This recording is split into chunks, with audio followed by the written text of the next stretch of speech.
So we are currently at ER. Krista had symptoms of a really bad migraine, cramping, almost like cramping of on her side and in her stomach area. She says she really hasn't felt the baby move like she used to as much. So we just came to ER to really see what's everything's going on. All right. All right, so we seen the baby move. Baby's fine, strong heartbeat. Baby's doing flips up and down, all around town. Krista, what did they give you? Benadryl and Reglan. Benadryl and Reglan? Benadryl and Reglan. And then there you got her on it's a drip, right? Mm-hmm. Okay. All right, well, we're going to end the video here. I just want to give you guys I'll update more later. Yeah, she's going to update more later on the camera. All right, guys. See you later.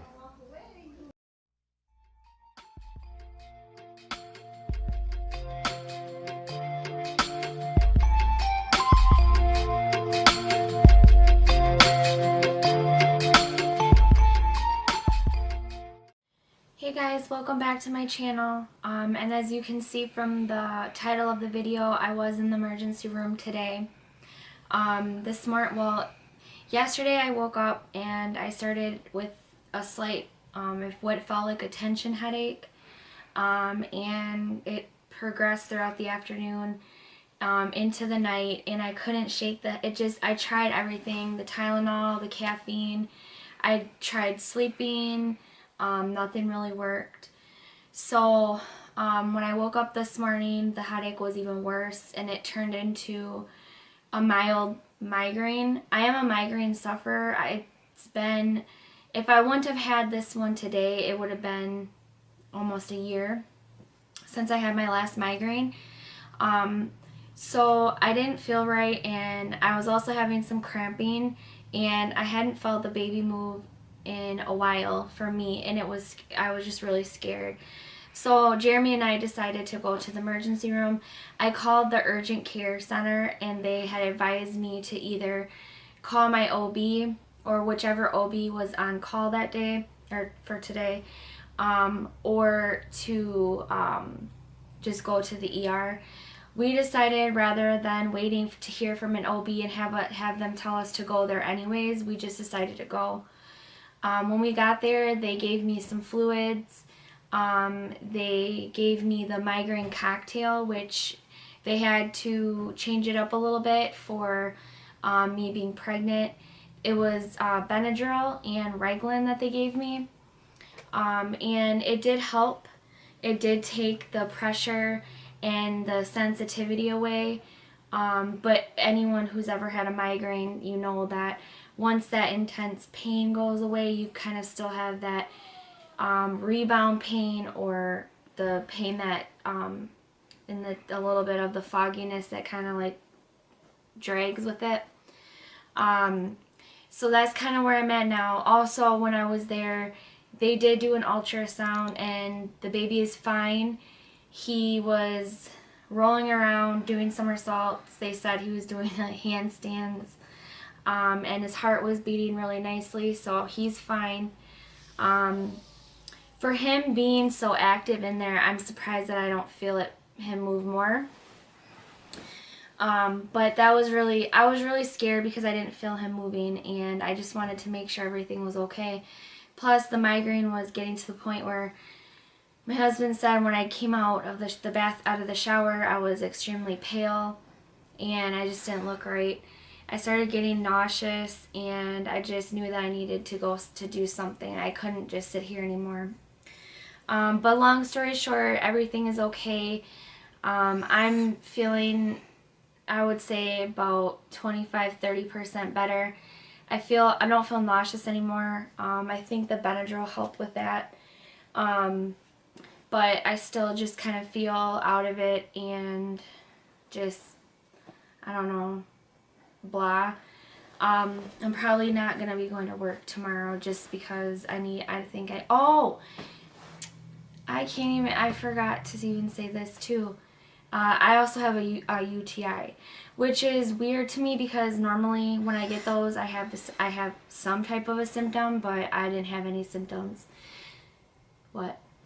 So I was talking to my mom, and she said that could have been your symptom, was the cramping in your stomach and on your side. Well, yeah, that's probably what it was. Which I was gonna say, You've been cramping for a while too. for me normally, and I have, like in my past videos, I have touched on my kidney stone issues. I am more sensitive and I am prone to urinary tract infections. I do see a urologist for all of that. So for me, when I get a UTI, I usually have, I'm just gonna say it, this is a pregnant, these are pregnancy vlogs, burning while with urination. So usually, for me, when I have a UTI, I have like burning, when urination, but I don't have anything like that. So maybe they caught it early. I don't know. But they put me on antibiotics for it. I'm gonna start taking that tomorrow. Pharmacy's already closed by now, so I can't get it. But other than that, I'm feeling a little bit better. Like I said, just kind of feel out of it. I don't know, just not the greatest. Definitely, I was really scared because I wasn't feeling the baby moving. And I did want to touch on that too, as far as the movement, because he is still so small. I think at 17 weeks, because that's what I am, is 17 weeks. Baby is about 5 inches or so, so probably about the size of my hand from top to fingertip to the palm. I assume that's 5 inches. I don't know. But I am, I do feel him moving. Since the hospital, since I've been back, I have felt him move, so everything is good with that. But I think with the movements, because he is smaller and there is still a lot of room in there, I'm not going to feel everything as much as I will once he gets bigger and there's less room for him to move around in. So I guess I can just kind of go back a little bit as to how I've been feeling and everything since I turned 16 weeks. I am 17 weeks now.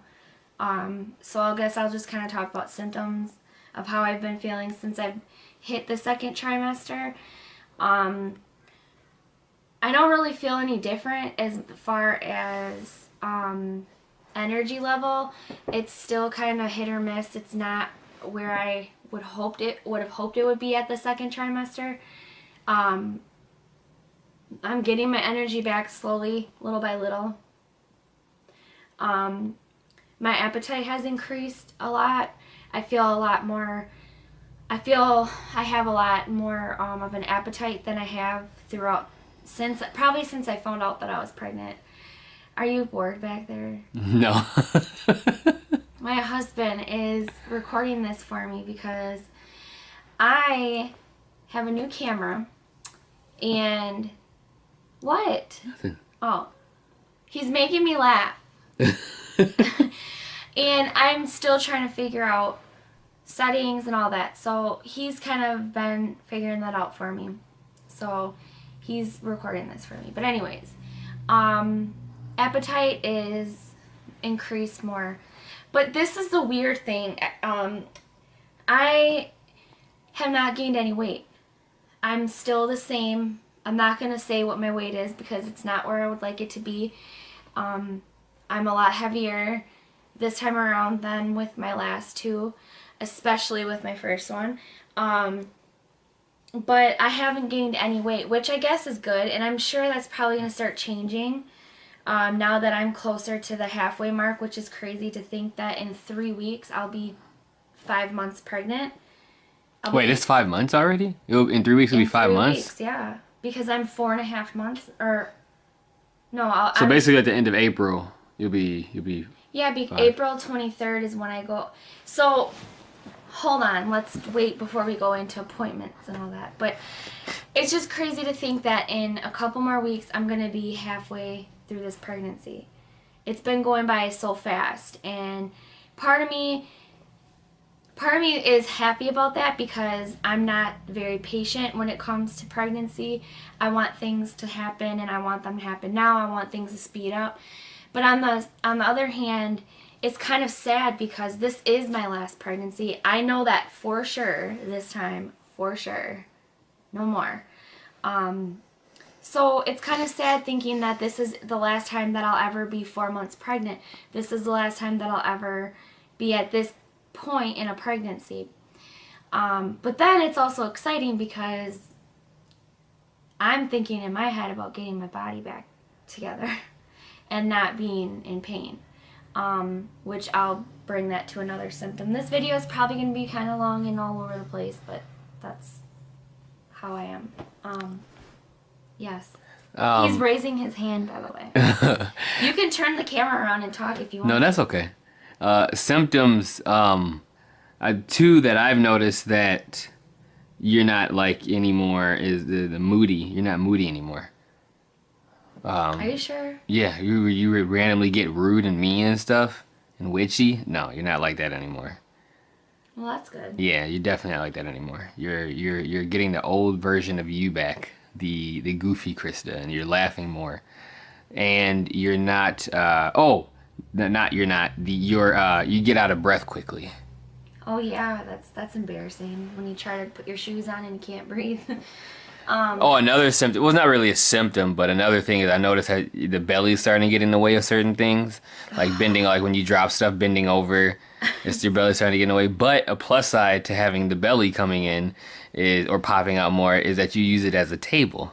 Oh, to eat your I love food. that. See, that's one of the things about pregnancy that I love, and I'm not gonna miss that because I shouldn't have a built-in table when I'm not pregnant. Just saying. Because I'll never have my uterus sitting up that high ever again. Yeah, though I would say that I would agree. I guess I'm glad that you see that I'm not as witchy because maybe I'm just getting better at Controlling self-control. Yeah. Because I do get irritated quickly. Who but doesn't? I'm just trying not to project it because it's not fair, especially. I think the hardest thing is being pregnant and having a 2-year-old. I've never been through this before. My first two were 10 years apart, so by the time I was pregnant with Elijah, Brianna was already, grown up pretty much. As far as being a 10-year-old, you don't really have. They can do most things for themselves. Obviously, you still have to be there for them, but I don't have to pick her up. I don't have, So, but yes, belly is getting in the way of everything. I have a hard time putting my shoes on. Dropping things. If I don't have to pick it up, I will kick it to the side. Oh, another thing. I'm sorry. I wouldn't consider this a symptom. Sorry about that, guys, for interrupting. I just want to say this, that she can't get comfortable at nighttime. Oh my goodness, that's So we got a new bed, queen size bed. I would say roughly a year ago, and everything was perfectly fine. We slept in the bed perfectly fine, but now she wants to sleep on the couch because the bed is all. It's not. I don't want to say all of a sudden, but the bed is not comfortable for Krista anymore. I wake up every day in pain. Aside from that, was something else. This is something that I'm going through, which I feel like I've had. I got this around 10 weeks maybe. I don't know. I'd have to go back and look, but sciatic nerve pain is real. My hips, I have a labrum tear in my left hip, so that gives me pain. My hips hurt, my back hurts, and I'm also getting round ligament pain. Some people say that you don't start getting that till you're in week 20 and on, but I have been pregnant before and I know what the round ligament pain is, and I'm feeling that. As the uterus gets heavier, I'm starting to feel the strain on the side of my, and it's always the right side. But my bed, and it's a nice bed, it's a nice mattress, it's new. I cannot get comfortable. I just cannot. I am tossing and turning all night long. I do not get a full night's sleep whatsoever. I can fall asleep just fine, but if something wakes me up in the middle of the night, I'm done. I have a hard time getting back to sleep. And I find that the couch is more comfortable, which is weird because it's not the best as far as being comfortable goes. But for me, trying to go to sleep, I'm a lot more comfortable on the couch. I'm trying to think of what else I can even talk about. The headaches. I've been getting many headaches, but this one is migraine, and it's Energy. Your energy is up and down some days, especially when you get out of work. well, getting out of work, and I don't have a job that's physically demanding. It's more of a mental thing. I spend a lot of time on a computer, and that's draining for anyone who knows, who spends a lot of time on a computer for work or whatever. You know that it's a lot of strain on your mental. So after work, I don't want to do absolutely anything. Coming home, and so work a full-time job and come home and then have a family and still continue to do things, it's really hard. Just because I'm tired, that's all. It's not anything else. But I think that would be normal to anybody. I mean, but I agree on that one. I can't think of anything else other than the pain. We do have the baby's name picked out. I'm not going to I'm not going to say anything yet about the name. But we do have his first and middle name picked out. And we kind of agreed on the first name early on. Before we even found out we were having a boy, we agreed on the name. Yeah, we had a girl name and a boy name picked out. We did that. No, we didn't have a boy name picked out. No, we had a girl name picked out. We actually had a girl name picked out. I think. Wow. When I first found out I was pregnant. No, I think after Elijah was born, because we had No. talked. Yeah, we had talked about.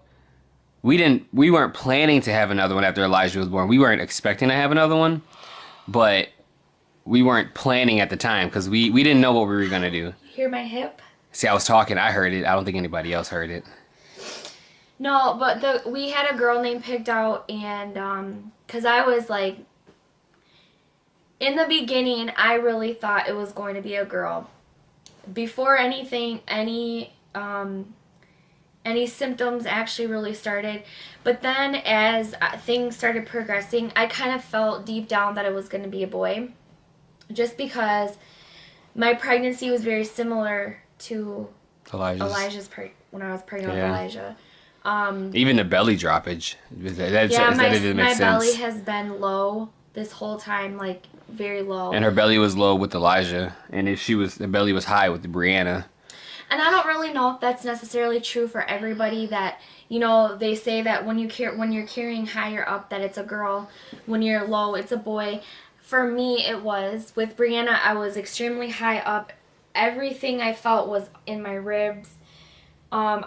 She would get her heel under my rib. I never felt that with Elijah. But I also, with Elijah, my placenta was, I can't think of the term, but it was, what they explained, what they explained was, it was more facing my back. So, I felt a lot of kicks with him, but they just weren't as strong as it would have been had my placenta been the other way around. I don't know. They didn't really make a big deal about it. Remember, when we had our anatomy scan, that's when they told us that, but never was anything ever said about it. So I don't really know. And then we switched, so maybe I don't know. Anyways, Talk about appointments. Oh, so my next appointment will be April 4th, and I will be 18 weeks and a few days. For my OB check, my monthly OB check, or will I be 19 weeks? OB Hold on, Elijah. April 4th for the next OB check, and then April 23rd is when I go in for my anatomy scan, so I'll already be 20 weeks, or I'll be more than 20 weeks because I'm already 17 and I'll be like 21 weeks or so, something like that. But I'm doing better than I was earlier. I think you have some video of me in the hospital earlier. I'll put that in here. But yeah, that's pretty much it for this update.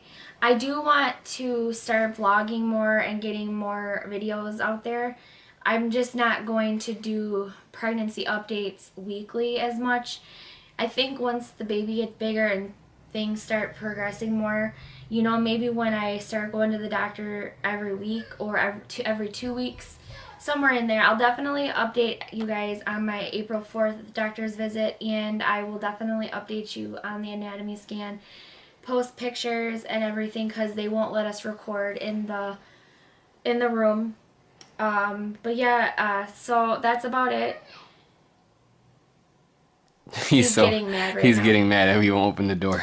So thank you guys so much for watching my video. I hope you enjoyed, and I will see you guys next time. Bye. I almost forgot to show you guys a belly shot. So we'll do that before Elijah will let me back. Okay. So here is belly from the side.